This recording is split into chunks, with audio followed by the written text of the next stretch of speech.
بسم اللہ الرحمن الرحیم۔ آج کی ہماری نشست کا سوال، اگر کسی آدمی کا ٹرین پر سفر ہو رہا ہو اور سفر کے دوران اسے غسل کی حاجت پیش آ جائے، بعض دفعہ آدمی تھکاوٹ کی وجہ سے رات کو سوتا ہے یا دن کے اندر کبھی آنکھ لگ گئی تو دوران سفر احتلام ہو جاتا ہے، کپڑے ناپاک ہو جاتے ہیں، آدمی ناپاک ہو جاتا ہے، اور ٹرین کے اندر عموماً پانی، بعض لوگ شکایت کرتے ہیں کہ پانی کم ہے یا ٹرین کے اندر غسل کرنے کی سہولت موجود نہیں، تو وہ کشمکش کا شکار ہو جاتے ہیں کہ اب کیا کیا جائے۔ ٹرین کے اندر اگر ایک آدمی نمازی ہے، غسل کی حاجت پیش آ جاتی ہے تو اس وقت وہ آدمی پاکی کیسے حاصل کرے گا اور نمازوں کی ادائیگی کس طرح سے ہوگی؟ سب سے پہلی بات تو یہ ہے کہ عموماً یہ بات مشاہدے میں آئی ہے کہ عموماً ٹرینوں کے اندر پانی موجود ہوتا ہے، اور اتنا پانی جس سے آدمی اپنے غسل کے فرائض پورے کر لے اور کپڑے پر جہاں نجاست لگی ہے اس کو دھو سکے، اتنا پانی موجود ہوتا ہے۔ اور ٹرین کے اندر دوسرا یہ بعض لوگ کہتے ہیں کہ وہاں غسل کرنے کے لیے غسل خانہ موجود نہیں، کھڑے ہو کر غسل کرنا مشکل ہے، تو غسل کرنے کے لیے ٹرین کے اندر اگرچہ واش روم وغیرہ لیٹرین بنی ہوئی ہے، وہ وہاں بعض دفعہ نجاست کی وجہ سے ناپاک ہوتی ہے، تو اس کا طریقہ یہ ہے کہ پہلے ایک دو لوٹے پانی کے بہا لیے جائیں، وہ پاک کر لیے جائیں، فرش سے نجاست کو دور کر لیا جائے، اس کے بعد وہاں پر غسل کر لیا جائے، اور غسل میں صرف فرائض کو پورا کر لیا جائے، آدمی پاک ہو جاتا ہے، کپڑے چینج کر لے، یا کپڑے چینج کرنے والے نہیں ہیں تو جہاں ناپاکی لگی ہے اس جگہ کو دھو لیا جائے تو آپ پاک ہو چکے ہیں۔ اگر بالفرض ٹرین کے اندر واقعی ہی اتنا پانی موجود نہیں ہے کہ جس سے آدمی غسل کر سکے، تو اس وقت غسل کی جگہ پر تیمم کیا جائے گا، لیکن شرط یہ ہے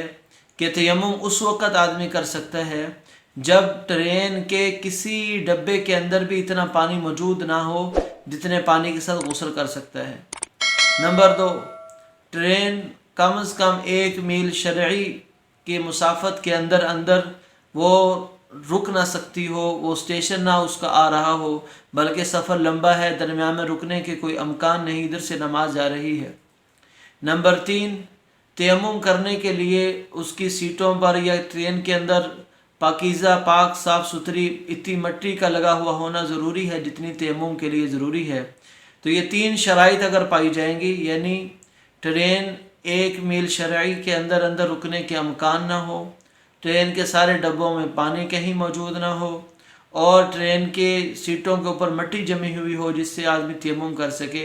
تب تو تیمم ہو سکتا ہے۔ اگر ان شرائط میں سے کوئی شرائط مفقود ہے، یعنی ٹرین کے بعض ڈبوں میں پانی ہے یا پانی موجود ہے لیکن یہ سستی اور غفلت کی وجہ سے نہیں کر رہا، تب بھی تیمم جائز نہیں۔ ہاں، اگر ایسے ہی اگر وقت بھی موجود ہے اور آدمی وقت کے اندر پتہ بھی ہے کہ کچھ دیر کے بعد فلاں اسٹیشن پر رک جائے گی، وہاں تسلی سے اتر کر غسل کر سکتا ہے، تو اس وقت بھی تیمم جائز نہیں۔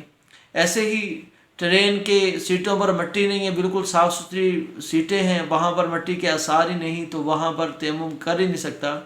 تو اب پانی موجود نہیں، تیمم کرنے کی شرائط موجود نہیں، تو اس وقت بس جتنی پاکیزگی آدمی حاصل کر سکتا ہے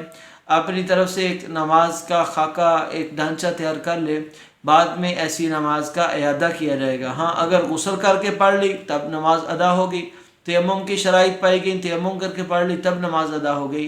یہ اس وقت ہے جب غسل کرنے کے لیے پانی موجود نہیں اور تیمم کرنے کی شرائط موجود نہیں،